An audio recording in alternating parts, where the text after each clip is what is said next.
Hey, I'm some nobody, and before I get into this video proper, I want to take a second to thank you all for taking me from like 30 subscribers to about 300 in the span of 2 weeks. You know, the response to that prototype video is a little hard to believe and kinda scary, actually. I didn't realize just how many fans of the year 2009 were still out there. But that's convenient because the relentless pontification I have for you today has its roots planted in the year 2009. See, back in '09, I was either 1 year old or 99 years old. I don't really make a big deal out of my birthday, so I don't exactly remember. But I was having a blast playing games on the Nintendo DS. And I wound up playing this little game called Castlevania Dawn of Sorrow. Now, I'm pretty sure I got it in a trade with my cousin where I got Dawn of Sorrow and he got thrown down the stairs, but I'm not 100% sure. DS cartridges just kind of spawned in my house back in the day.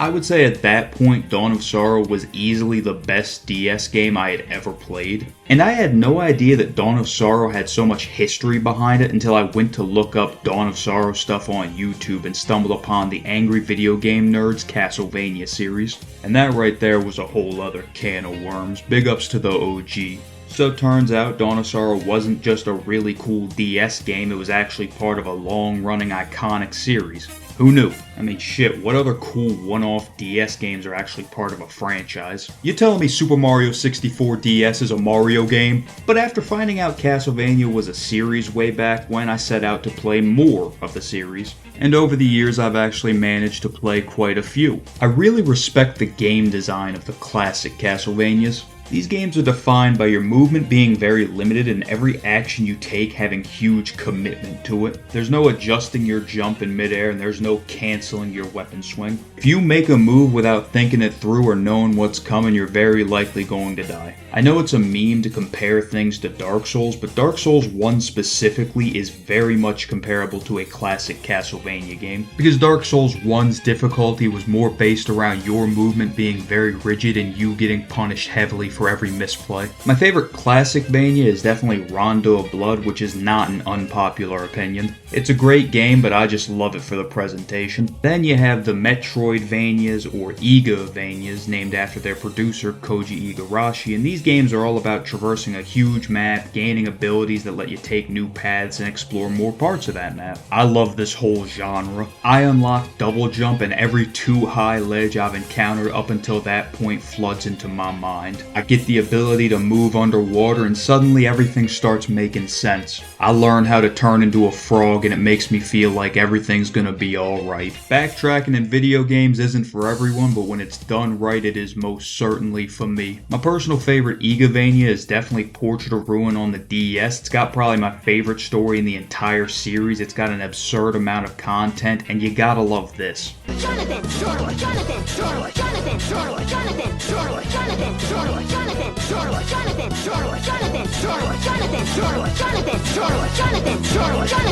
And no matter what kind of Castlevania game you're playing, you are guaranteed a fantastic soundtrack. I think it's safe to say that I am a fan of Castlevania. As a matter of fact, it is one of 2 video game franchises that I actually own merch for. And lucky for me, despite there not being a new Castlevania game in 12 years, Castlevania is not a dead franchise. Like every Konami IP, Castlevania is in limbo. Now, I was fully prepared to dunk on Konami this whole segment and call them a pachinko machine company that doesn't make video games anymore, but I did a little bit of research. Apparently, Konami has been struggling a bit financially since like 2015, so they've been hard on the grind for a few years at this point, primarily focusing on the Japanese game market and their biggest moneymaker, Yu-Gi-Oh! So the reason we went a while without seeing the heavy hitters like Metal Gear Solid or Silent Hill is because Konami was focused on making money, and big games that cost a ton to make aren't the best grinding method. And even now that Konami is putting some games out in the West again, they're putting out remakes of Silent Hill 2 and Metal Gear Solid 3, which are arguably 2 of their most popular games they've ever made. Big games, but not risky ones. What that situation means for Castlevania is despite not getting a new game since 2014, we've still been seeing Castlevania plenty. Konami doesn't really take any issue with renting out Castlevania, so to speak. A couple years back, PlayStation goes to Konami and says, hey, can we port Symphony of the Night and Rondo of Blood to PS4? And Konami says, sure, bud, as long as you cut us a check. Netflix wants to make a Castlevania anime? Hey, go right ahead, check's in the mail, right? Oh, you want a Castlevania crossover for your games? Say less. You gotta respect Konami taking the time to rebuild themselves so that they can release big games again. You gotta imagine that they appreciate Castlevania for acting like an ambassador in these trying times and getting all these deals done. Hey, maybe we'll get another Castlevania game eventually, you know, whenever Konami is financially stable enough to say, okay, let's do a silly one.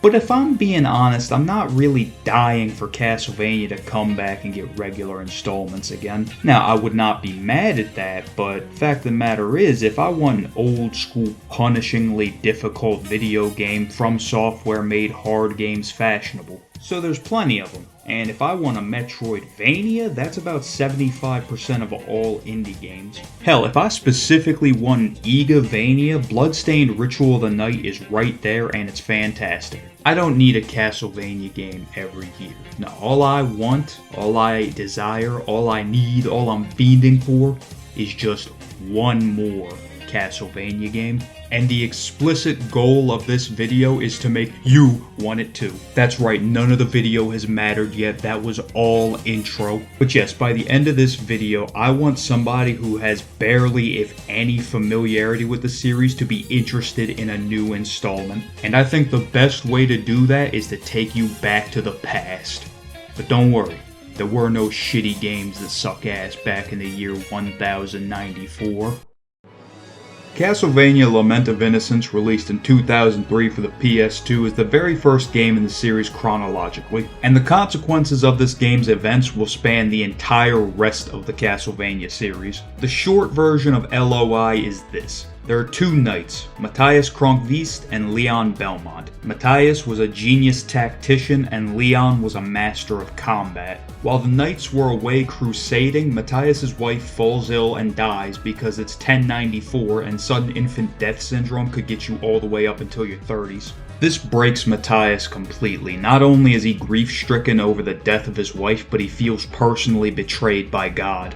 From Matthias' perspective, he's out here crusading in God's name, fighting to spread his word, and God kills his wife, who had never hurt another soul, who was totally innocent. They say the Lord works in mysterious ways, but in that moment, Matthias decides that the Lord isn't going to work on him anymore. Matthias recreates an ancient vampiric treasure, the Crimson Stone, which would allow him to trap the soul of a vampire and take the vampire's power for himself. It also grants him control over death. Not Death the concept, Death the guy, the Grim Reaper. But the issue there is Matthias needs to kill a powerful vampire to actually gain the power promised by the stone. So Matthias goes to this vampire named Walter and manipulates him into kidnapping Leon's fiancée, Sarah. Leon Belmont sets out to save his fiancée and gets the whip of alchemy from a man named Ronaldo, whose daughter was vampirized by Walter. Later on in the game, Walter turns Sarah into a vampire. Sarah, being a good person, pure of heart, has Leon kill her with the Whip of Alchemy so that she may bind her soul to it and transform the Whip of Alchemy into the Vampire Killer.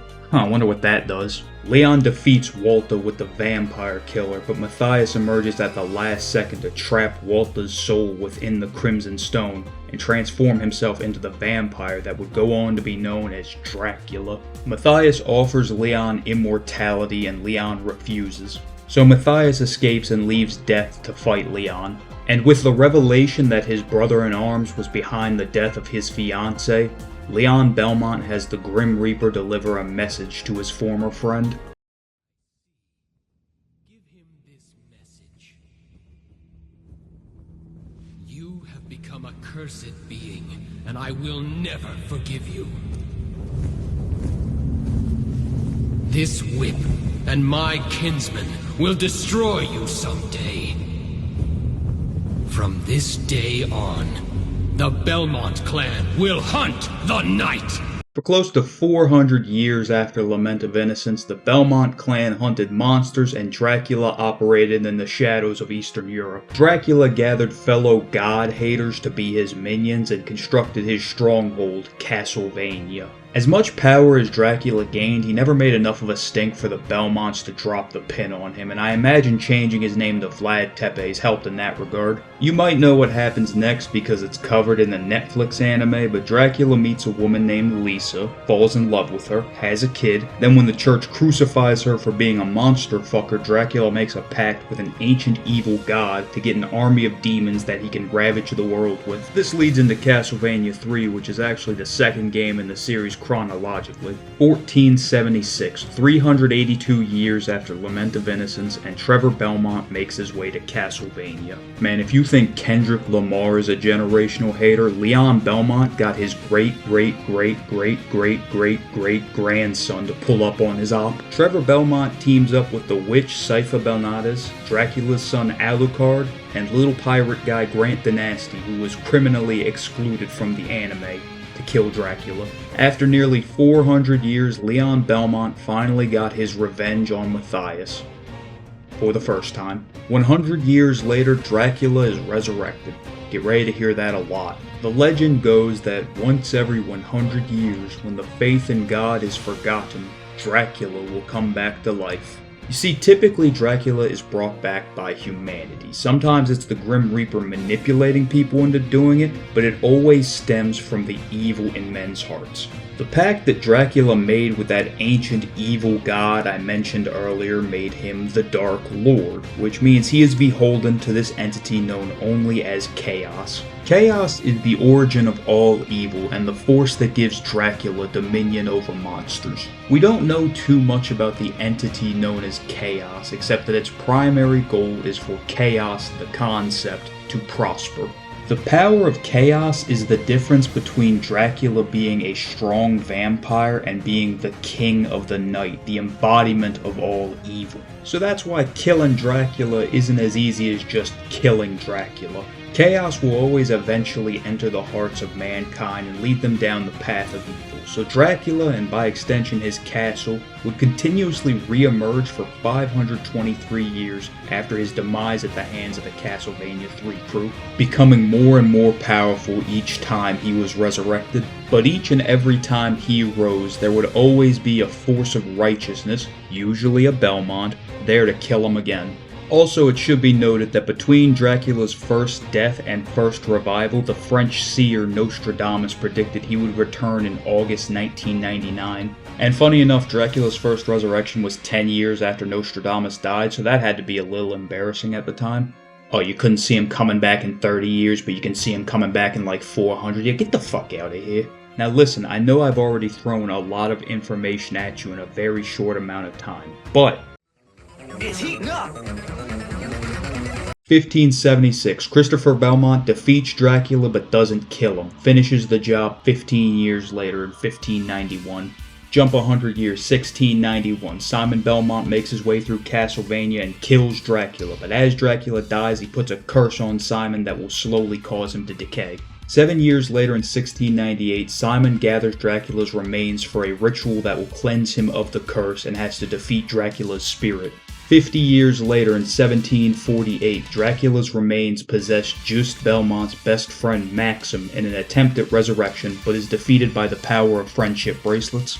44 years later in 1792, Dracula resurrects proper thanks to the dark magician Shaft, and Richter Belmont, who may be the sauciest Belmont, takes Dracula down with the help of his 12-year-old cousin, but winds up cursed by Shaft. The curse placed on Richter will slowly drain his power over time so that Shaft may use it to restore his form and eventually restore Dracula's form. After 5 years, Shaft's curse finally weakens Richter enough that Shaft can take over his mind. Shaft then uses Richter's power to resurrect Castlevania. At that point, Alucard shows up to the castle. See, after helping Trevor kill his dad 300 years ago, Alucard put himself in a deep sleep so that nobody in his bloodline could ever impact the world ever again. And despite his father's many resurrections over the last 300 years, Alucard never woke up from this nap until now because shit never got dire enough that he could literally sense the evil in his sleep. Alucard makes his way through the castle and rescues Richter, but Shaft had already gathered enough power that he could sacrifice himself to revive Dracula. Dracula doesn't come back at full power though, because Shaft is regular fuel and Dracula only takes premium. It's just better for your engine. So Dracula is defeated once more and Alucard is free to go back to sleep until the world needs him again. After being mind controlled by Shaft and almost being the reason Dracula resurrected again, Richter is so ashamed that he swears the Belmonts will not touch the vampire killer again until Dracula's prophesized return in 1999.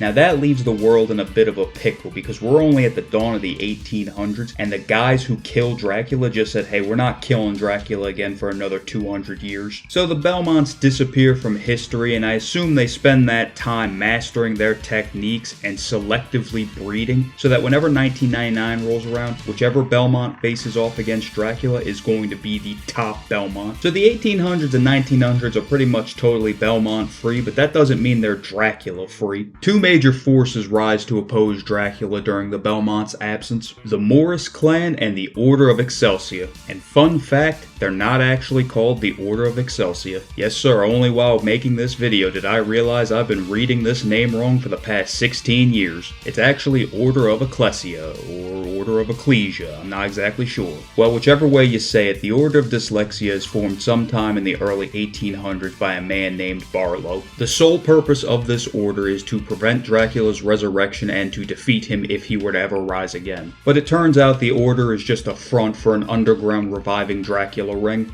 Okay, thanks guys. Well, Dracula's remains successfully possess Barlow and he is defeated by the strongest member of the order, Shanoa, who I'm pretty sure is the only canonical woman to kill Dracula solo, so good for her. We don't know exactly when in the 1800s Shanoa defeated Dracula, but we know the next time Dracula is defeated after she does it. 1897, 100 years after Dracula's second death at the hands of his son. Things get a little strange at this time because the Morris clan that I mentioned earlier actually has their roots in Bram Stoker's Dracula, the novel that created the character. In universe, they're distant relatives of the Belmont clan, which means they can use the vampire killer but not for free. In order to unlock the full power of the vampire killer, the Morrises have to complete a ritual where they defeat the memory of the whip, aka a recreation of the last Belmont to use it, to prove themselves. That's not all though, they also have to accept the fact that using the whip cuts their life expectancy in half because it takes a lot out of you to use it. So in 1897, the first member of the Morris clan to actually use the whip to kill Dracula is Quincy Morris, who doesn't have a game detailing his exploits because he has a book detailing his exploits.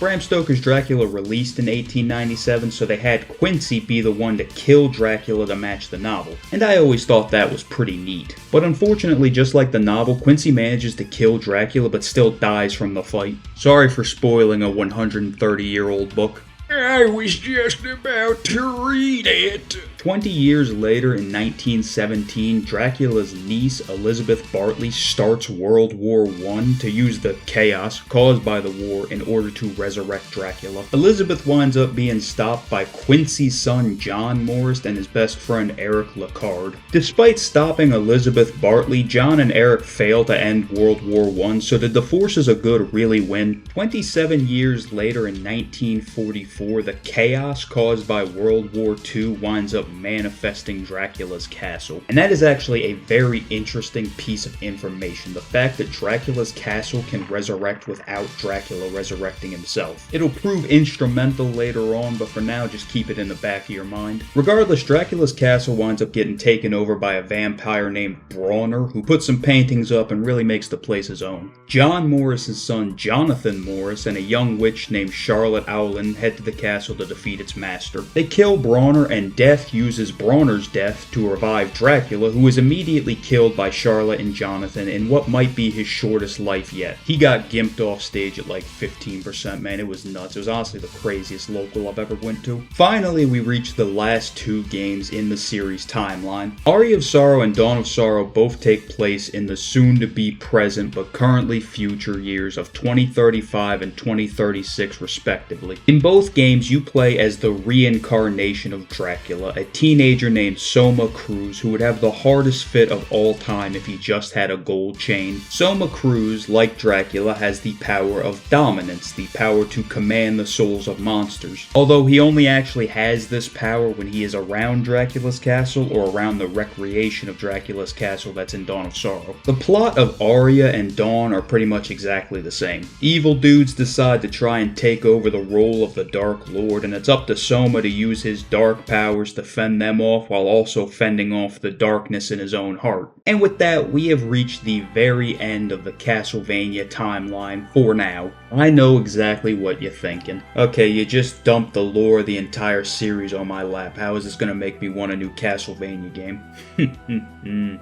Fool! I gave you the very beginning of the Belmont's fight against Dracula. I've given you the countless battles between good and evil that have taken place over the centuries. And then, I gave you the epilogue, the aftermath of mankind finally defeating Dracula for good.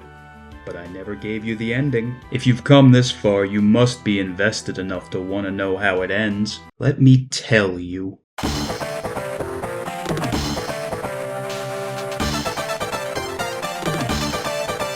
In Aria of Sorrow, you run into this amnesiac who can only remember the first letter of his name. Jay. He doesn't remember his actual name or who he is until much later. He's just been wandering the lands for as long as he can remember and wound up drawn to the castle like many others you encounter. Later on in the game, specifically after Soma obtains the soul of the giant bat, which is one of Dracula's integral abilities, Jay gets all of his memories back at one time.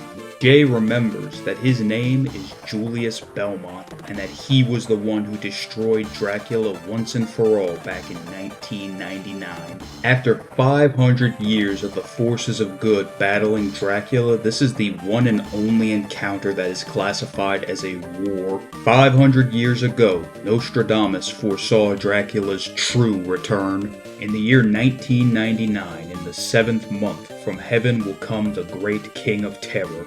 He will revive the great conqueror. Before and after, war will reign with happiness.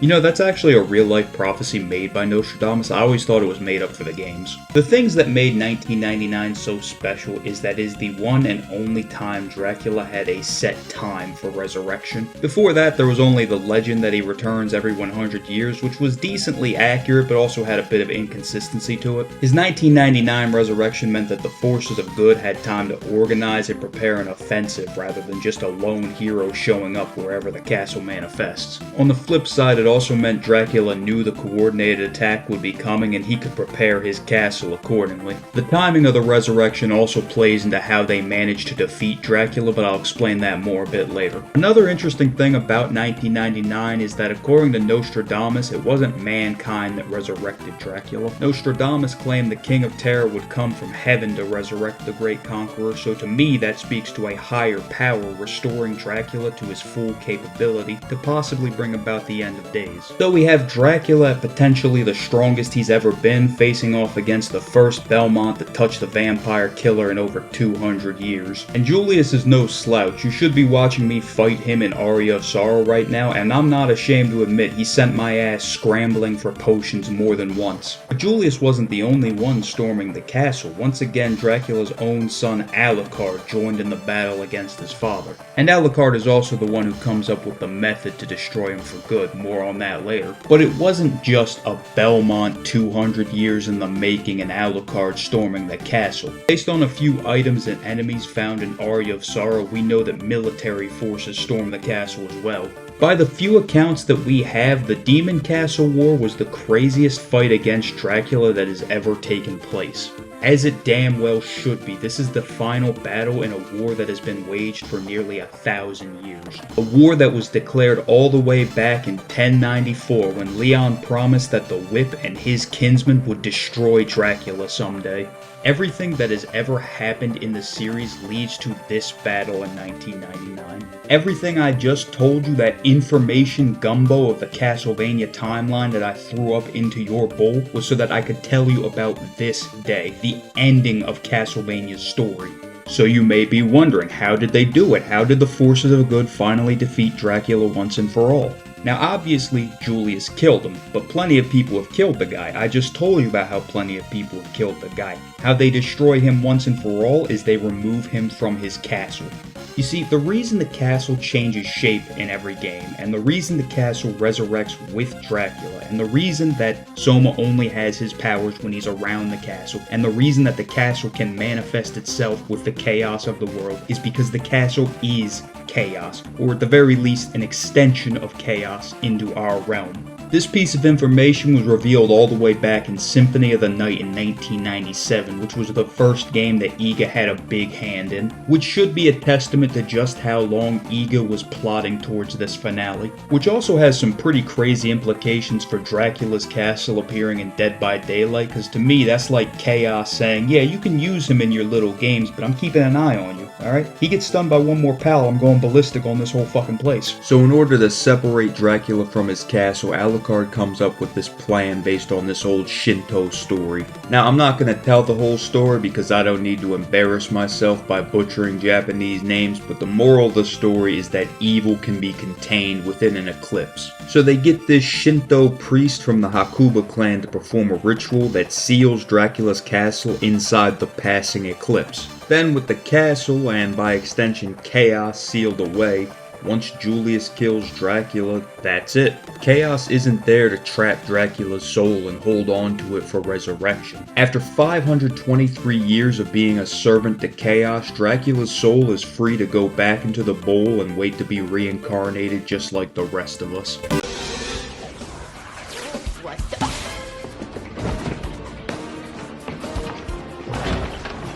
1 million. But what are they doing here in the first place? Daphne, you okay? Yeah. What is a man? Now that right there is a climactic ending to a 1,000-year-long conflict between a family of vampire hunters and the most powerful vampire to ever live. So why am I just showing you Aria of Sorrow gameplay?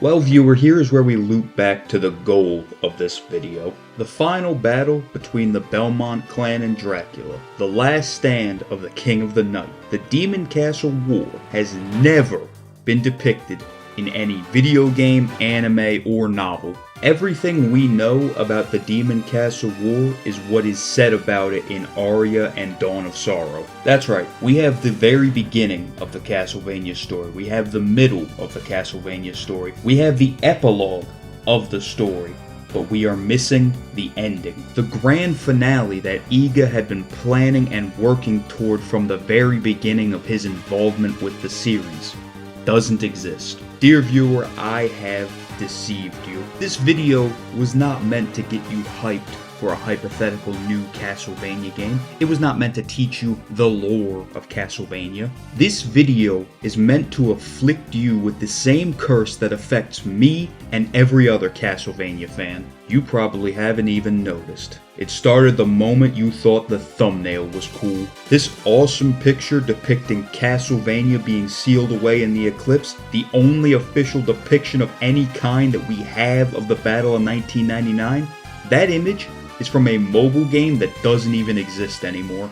You are now cursed with the knowledge that the coolest shit ever does not exist. You are racked with the fact that peak is only ever hinted at but never reached. The idea that a story spans the course of 905 years and you will never see the ending. You will only hear about it. You are tortured by the fact that Iga has said he would gladly come back for Castlevania 99, but it just ain't gonna happen. Imagine if Samurai Jack never got that last season where he returned to the past and defeated Aku, but instead Gendy Tartakovsky just said, yeah, he did it eventually. Imagine if you never got to watch Avengers Endgame and you could only ever hear it described to you by your buddy Dave. This is the curse of the Castlevania fan, and the only hope that I have of ever relieving myself of this curse is to inflict it on as many people as possible. And with the Dead by Daylight crossover on the horizon,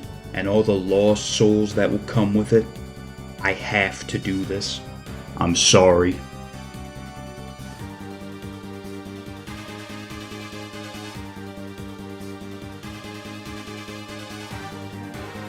fuck, I forgot to talk about Curse of Darkness.